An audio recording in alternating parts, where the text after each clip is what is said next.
नहीं पापा, इन ताई जी को जाने को कह दो। हम कभी गांव नहीं जाएंगे और ना ही मैं अपनी छोटी बिन्नी को ले जाने दूंगी। पापा, इन्होंने और दादी माँ ने ही मुझे मारा था। ऐसा बोलकर प्यार करती हुई रजनी ताई को गुड्डी ने दूर झिड़क दिया। 4 वर्ष की नन्ही गुड्डी के मुंह से ऐसा सुनकर सब हैरान हो गए। यूं भी गांव से आए हुए उन्हें लगभग 6 साल हो गए और गुड्डी को लेकर वो गांव लगभग 2 साल पहले ही दीपावली लेकर गए थे। फिर गुड्डी को किसने कब मारा? गुड्डी तो बाहर चली गई थी, लेकिन पाठकगण, आइए आपको इस परिवार के बारे में कुछ जानकारी दूं।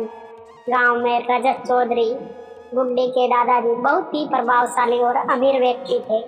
उनके 2 बेटे दिनेश्वर चौधरी और राजेश्वर चौधरी की शादी भी पास के गांव के बड़े जमींदार चौधरियों के ही हुई थी। दिनेश्वर चौधरी के 2 पुत्र हुए। तीसरी बार जब उनकी पत्नी रजनी गर्भवती हुई तो समीप के अस्पताल में ही लिंग जांच करवाने पर पता पड़ा कि उनको अब के पुत्री रत्न की प्राप्ति होने वाली है। क्योंकि गांव के चौधरियों की नाक का प्रश्न था, इसलिए बड़ी चौधराइन और रजनी की भी सहमति से गर्भपात करवा दिया गया। ये सब देखकर छोटी बहू प्रिया बेहद घबरा गई और किसी तरह से अपने पति राजेश्वर चौधरी यानी कि गुड्डी के पिता को लेकर शहर में आ गई। शहर में प्रिया की बहन और उनके पति रहते थे। उन्हीं की कोशिशों से राजेश्वर को शहर में नौकरी मिल गई थी। राजेश्वर चौधरी ने भी अब शहर में ही नौकरी ज्वाइन कर ली थी। यहीं शहर में ही उनके घर में गुड्डी का जन्म हुआ। लड़की होने की खबर सुनकर ना तो रजत चौधरी ने उन्हें गांव में बुलाया और ना ही उनसे मिलने के लिए आए थे। लगभग 2 साल पहले ही जब गुड्डी बहुत छोटी थी, तब दिनेश्वर चौधरी के पुत्र के जन्मदिन पर मिंदर में जगराता रखा गया था और इसी उपलक्ष्य में चौधरी परिवार ने मिंदर में ही एक मूर्ति की स्थापना की थी। इसलिए राजेश्वर चौधरी को भी परिवार सहित गांव जाना पड़ा। गुड्डी तो तब भी वहां पर अपनी दादी और ताई जी किसी की भी पास में नहीं जा रही थी। वे तो वहां पर सिर्फ रो रो कर बीमार हो रही थी। इसी कारण वे लोग गांव में 1 सप्ताह भी नहीं रुके थे। गांव में उद्दंडता की सारी सीमाओं को पार करते हुए दिनेश्वर जी के दोनों किशोर पुत्र गांव में बाइक लेकर करतब दिखाते यूं ही घूमते रहते थे। उनसे तंग होने वाले ग्रामवासी भी रजत चौधरी के प्रभावशाली व्यक्तित्व के सामने उनके पोतों की शिकायत भी नहीं लगा पाते थे। दिन प्रतिदिन उनकी उद्दंडताएं सीमा को पार करे जा रही थी, परंतु उन्हें घर में दादा दादी और अपने पिता की पूर्णतया से प्राप्त थी। उन दोनों किशोरों की उद्दंडता पर भी दादा को बहुत गर्व होता था। इंसान कुछ सोचता है, लेकिन विधाता को तो कुछ और ही मंजूर था।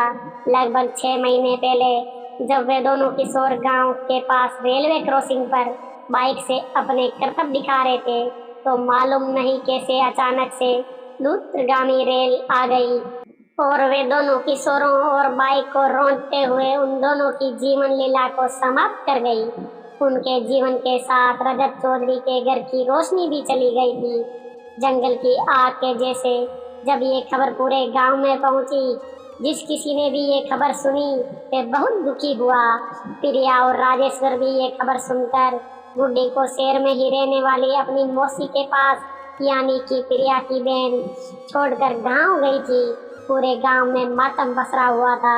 अब लगभग 3 महीने पहले ही प्रिया ने दूसरी पुत्री को जन्म दिया था। सासू माँ भी शहर से आ गई थी और अब वे राजेश्वर जी पर दबाव डाल रही थी, चाहे तो वे भी अपनी नौकरी छोड़कर गांव में आ जाए या अपनी एक पुत्री को उन्हें गांव में ले जाने दे। दोनों किशोरों की मृत्यु के बाद गांव में इतनी बड़ी हवेली अब खाली खाली लगती थी। पुत्री के समय गर्भपात करवाने के कारण, शायद आई कुछ कॉम्प्लिकेशन के कारण रजनी भी अब फिर से मां नहीं बन सकती थी। घर में फैले दुख अकेलापन को दूर करने का चौधरी परिवार को अब यही रास्ता दिख रहा था कि उनके बेटे राजेश्वर चौधरी का परिवार अब गांव में वापस आ जाए। वे अब किसी भी सूरत में उनको या उनकी एक बेटी को गांव में अपने साथ लिए बिना नहीं जाना चाहते थे। राजेश्वर चौधरी गुड्डी को उनके साथ भेजने की सोचते।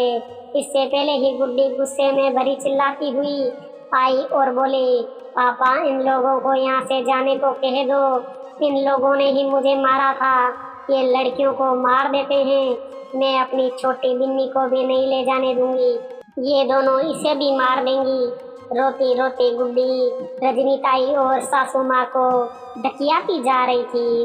प्रिया ने किसी तरह से गुड्डी को संभाला और बिन्नी के पास अपने कमरे में ले आई। सब चुप थे।